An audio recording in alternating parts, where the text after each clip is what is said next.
ኤርትራን ኢትዮጵያን ኣብ ስምምዕ ኣልጀርስ ተገዚአን ተወፋይነት ክርኣ ኣብ ወንበር ኮሚሽን ሕብረት ኣፍሪካ ፀዊዑ ብምክንያት 25 ዓመት ስምምዕ ኣልጀርስ ኣብ ወንበር ኮሚሽን ሕብረት ኣፍሪካ መሓሙድ ዓሊ የሱፍ ኢትዮጵያን ኤርትራን ንስምምዕ ኣልጀርስ ተገዚአን ብተወፋይነት ክሰርሓ ፀዊዑ ደማዊ ኩናት ኢትዮጵያን ኤርትራን ካብ 1998 ክሳብ 2000 ዓ.ም ምክያዱ ይፍለጥ እቲ ደማዊ ኩናት ብስምምዕ ሰላም ካብ ዝፍረም ከዓ 25 ዓመት ገይሩሎ ኮሚሽን ሕብረት ኣፍሪካ ነዚ ምክንያት ብምግባር እቲ ስምምዕ ሰላም ንክልቲኦም ኣሕዋት ሃገራትን ህዝብን ንምትሕባርን ሓበራዊ ዕቤትን ንዘለዎ ዘላቕ ሰላም ፍታሕ ከም ዝውክል ሓቢሮም ኮሚሽን ሕብረት ኣፍሪካ መሓሙድ ዓሊ የሱፍ ኣዲስ ኣበባን ኣስመራን መንፈስ ናይቲ ስምምዕ ክሕድሳ ከምኡውን ንዘተን ሰናይ ጉርብትናን ከም መሳርሒ ነባር ሰላም ርአን ሰናይ መንገዲ ምዃኑ ኣሚነን ኣብ ዙርያ ጠረጴዛ ኮፍ ኢለን ክዝትያ ኣተሓሳሲቦም ኣብ ኣፍሪካ ብፍላይ ካብ ዞባ ቀይሕ ባሕሪ ዘሎ ዞባዊ ምርግጋእ ናይ ህዝቢ ድሕንነትን ኣብ ግምት ብምእታውን ምትሕግጋዝን ዝተመስረተ ኮይኑ ሓድሕዳዊ ድሕንነት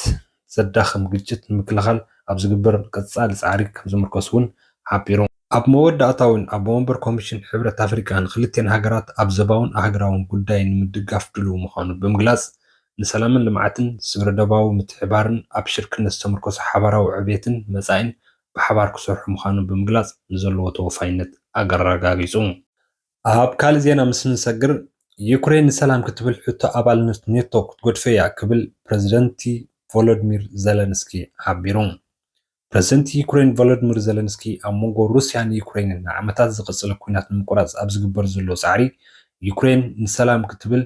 ናብ ኔቶ ክትስምበር ክትገብሮ ዝጸንሐት ሕቶ ኣባልነት ከተቋርጽ እያ ክብል ኣፍሊጡ ፕረዚደንት ቮሎዲሚር ዘለንስኪ ብፍሉይ ልኡኽ ኣሜሪካ ስቲቭ ዊትኮፍ ዝተመርሐ ልኡኹን ላዕለዎት ሰበስልጣን ኤውሮጳ ዝተረኽብሉ ኣብ ጀርመን ከተማ በርሊን ይዘራርቡ ከም ዘለዉ ተፈሊጡ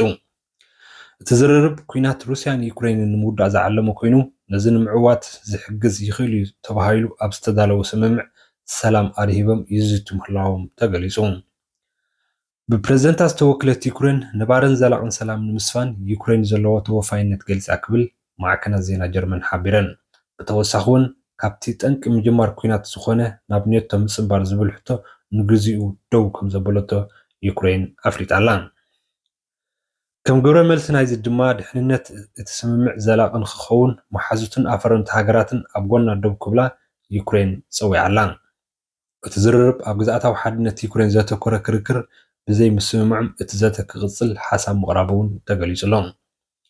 እቲ እማመ ብኣሜሪካን ሃገራት ኤውሮጳን ዝተዳለወ ኮይኑ ኩለን መሓዙት ዩክሬን ዝተሳትፎ ዘለዋ ስምምዕ ሰላም እውን እዩ እቲ ቀዳማይ ስጉምቲ ምቁራጽ ተጻብኦ ተወሲ ክግበር ከም ዘለዎ ብምግላጽ ንድሕንነትን ዘላቕነትን እቲ ስምምዕ እናተገምገመ ኣብ ልዕሊ ሩስያ ዝተገብረ ማዕቀብ ዳግም ዝረኣየሉ ከም ዝኸውን እውን ጸብጻብ ሮይተርስ የረድእ ኣብዚ ጉዳይ ካብ ሩስያ ዝኾነ ይኹን ርእይቶ እኳ እንተዘይተዋሃበ ሩስያ ግን ኣብቲ ብሃገራት ኤውሮጳ ዝካየድ ዘሎ ዝርርብ ሰላም ክትሳተፍ ድሌት ከም ዘየብላ ምፍላጣ ይዝከር እቲ እማመ ሰላም ኣቐድም ኣቢሉ ፕረዚደንት ኣሜሪካ ዶናልድ ትራምፕ ኣሳት 20 እማመ ዝሓዘ ኮይኑ ኣቐዲሙ ምቕራቡ እውን ይፍለጥ እቲ እማመ ትራምፕ ብወገን ሩስያ ብኣወንታ ክትቅበሎ ከላ ዩክሬን ግን ከተግረምሩ ምጽንሓ ይፍለጥ ፕረዚደንት ትራምፕ ዩክሬን ነቲ ዘቕረቦ እማመ ሰላም ተዘይተቐቢላቶ ኣሜሪካ ንዩክሬን ትገብሮ ሓገዝ ከተቋርጾ ምዃና ከፈራርሕ ምጽንሑ እውን ናይ ትማሊ ተዘክሮ እዩ